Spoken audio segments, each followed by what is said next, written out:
Bonjour à tous, c'est Beko311 pour l'épisode 2 sur la programmation en batch. Et donc, aujourd'hui, je viens au fichier. Aujourd'hui, on va voir quelques petits trucs, quelques commandes en plus après l'épisode 3 où on pourra peut-être voir les variables. Donc, pour l'instant,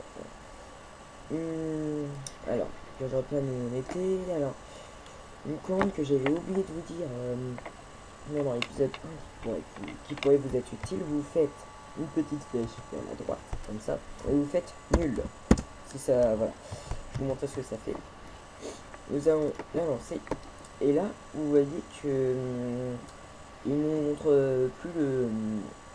Avant, il nous mettait une phrase, il appuyait sur une touche. Maintenant, il nous la montre plus. Je vous remontre ce que ça fait donc. Voilà. Là, ça nous met donc appuyer sur une touche, et donc ça continue, donc voilà. Donc nous allons mettre comme ça, nul. Comme ça, on comprend bien. Sinon, il y avait quelque chose d'autre qui peut être utile. Regardez. Alors, on va tourner ici. Nous allons mettre un écho. Je sais pas moi, allez.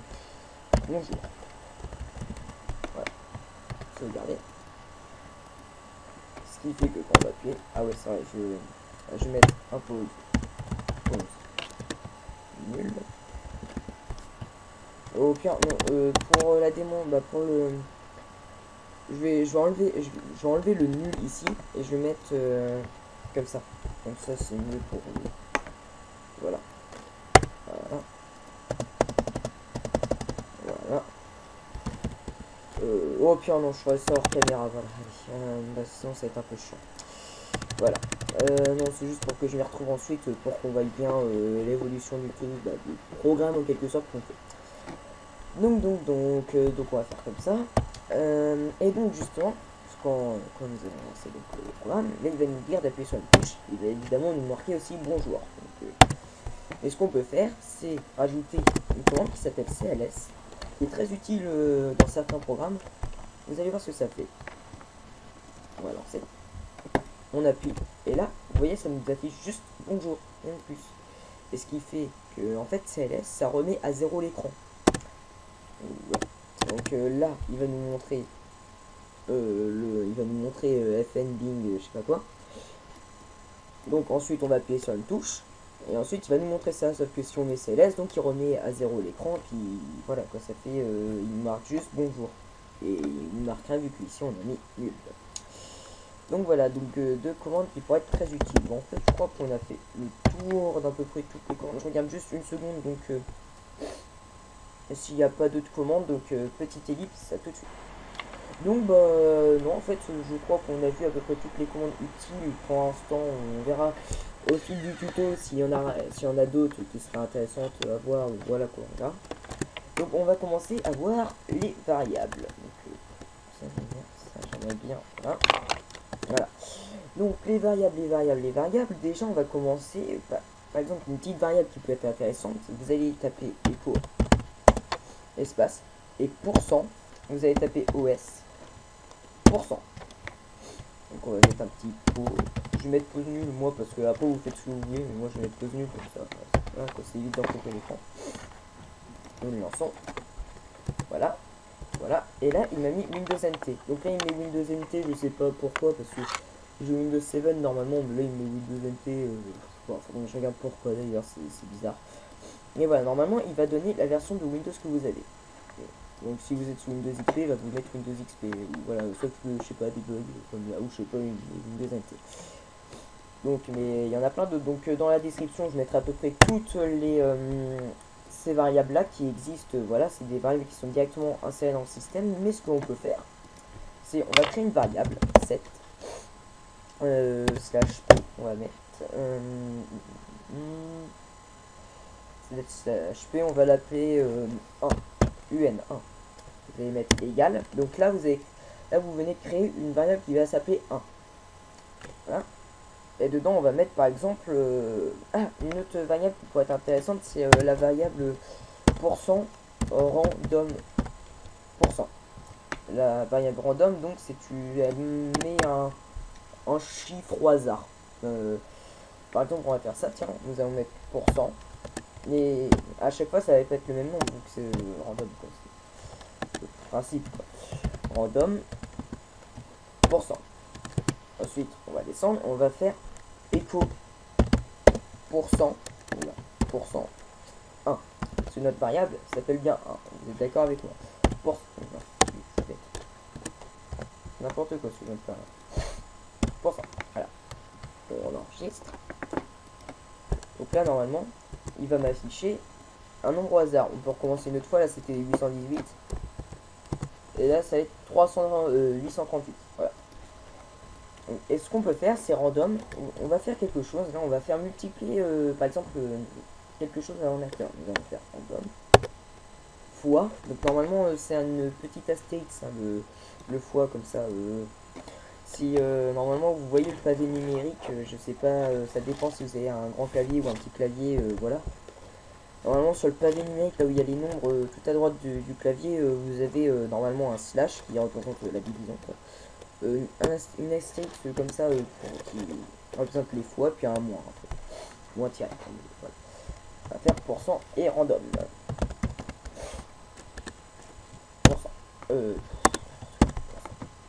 S. Ah oui, mince. Ah, ouais, là il y a un petit problème parce que normalement il vient de m'afficher le résultat, mais je sais pas si dû à quoi. Ah voilà, donc comment dire, je sais pourquoi, parce qu'en fait le P, je vais vous expliquer, quand vous mettez /P, là ça va être quand ça va être des chaînes de cartes. Si je me trompe pas, hein, si je me trompe, normalement il y aura un petit truc, petite annotation pour c'est quoi en réalité, hein. Donc, quand vous mettez un P, ça va être quand il y aura une chaîne de caractères, comme là il m'a affiché par exemple, allez, on dit que là c'est 318 fois 48. Il m'a affiché ça en tout. Parce que je lui ai demandé une chaîne de caractères. Sauf que quand vous mettez un A, là c'est pour les calculs ou les nombres et tout. Donc là, si vous voulez un résultat, il faudra mettre A. Voilà. Là normalement, maintenant il m'affiche un résultat. Donc, attendez, je vois bien. Oui, voilà, donc le résultat, ça va être ça. Mais vous pouvez faire aussi, par exemple, voilà. Ah oui, non, c'est parce qu'il n'est pas qui. Vous pouvez faire ça, je sais pas moi, moins.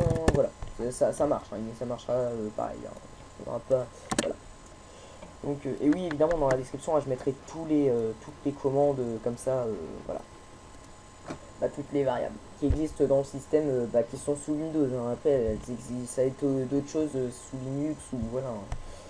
D'ailleurs je crois pas que le batch, je crois que c'est le bat sous Linux, c'est pas le batch, c'est autre chose, sous Linux c'est marqué.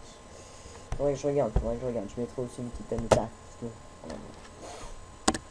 Donc voilà, je vais refaire une toute petite étude sur les variables, voilà, tout de suite.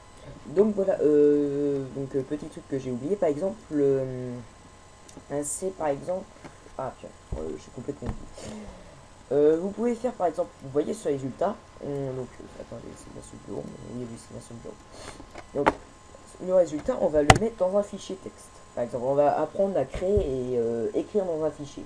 Donc, vous allez faire ensuite echo. Comme ça, hein, c'est voilà. J'ai réfléchi là. Je me sens plus du tout de la commande. Ah voilà, si. Echo. Bah, %, 1%. Voilà, j'ai complètement oublié là, mon cerveau, mon petit complet, c'était n'importe quoi. Non, on va faire par exemple un fichier qui va s'appeler 1.txt. C'est très important parce que si vous par exemple vous mettez un point .bat, ça va le faire, hein, ça va écrire dans le point .bat. Mais bon, comment dire, là ça va être le résultat d'un calcul, donc ça va rien faire du tout. Voilà, vous pouvez essayer ensuite, mais on va faire un point .txt parce qu'on veut écrire dans un fichier texte. Enregistrer.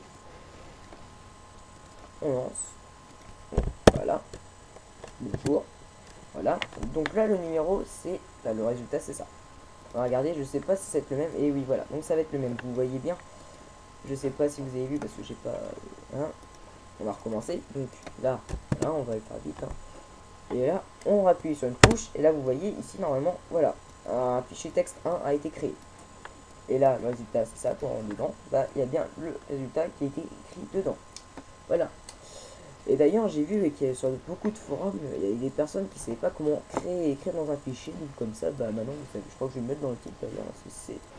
Il y a beaucoup de personnes qui se posent la question. Voilà. Bah, je crois que c'est tout, hein. Je vais faire une autre petite liste, désolé, c'est juste qu'il faudrait que je marque sur une feuille de papier tout ce que je dois vous montrer, parce que là, ça peut... À chaque fois, je suis obligé de regarder et tout, si j'ai pas oublié des choses, donc bah, à tout de suite. Donc voilà, donc c'était surtout pour regarder le temps que j'avais mis pour l'instant là de la vidéo, hein, voilà. Donc bah, voilà, quand j'enregistre quoi. Et donc là j'ai vu, donc il nous reste assez de temps, donc j'ai fait un copier-coller là par contre, parce que je me souviens plus exactement de la commande. Donc c'est la commande ping que je vous avais parlé dans l'épisode précédent. Je sais pas si, parce que le micro mon micro est pas terrible et j'ai pas d'autre moyen d'enregistrer, donc je suis vraiment désolé. Donc je vais vous montrer donc la commande ping. Donc je vais faire un CTRL-C, CTRL-V. Donc ce que vous allez écrire, donc c'est ping espace 127.0.0. Oula, attendez. J'enlève ça, j'écris dans la description ça parce que... Alors, je vais l'écrire en dessous, donc vous allez taper ping espace 127.0.0.1 espace -n espace E. Alors là ça va être le temps, parce que donc si vous n'avez pas entendu dans l'épisode précédent à cause de mon micro, c'est une commande qui permet de faire attendre l'ordi. Et là donc après le n, vous allez rentrer un nombre de temps. Donc je crois normalement que par exemple pour faire attendre 4 secondes, faut rentrer 5. Je crois, normalement ça marche comme ça, c'est faut rajouter un nombre. Voilà, un chiffre. Alors bon. Voilà. Oh, je suis fatigué, je suis vraiment désolé, mais c'est que là je suis hyper fatigué.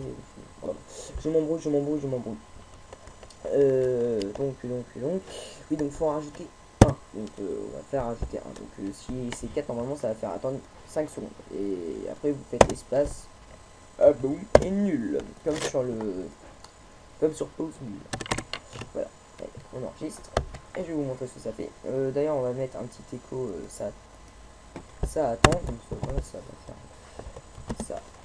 Et moi c'est ça attend. Voilà. On enregistre. Bon, ouais. Bonjour.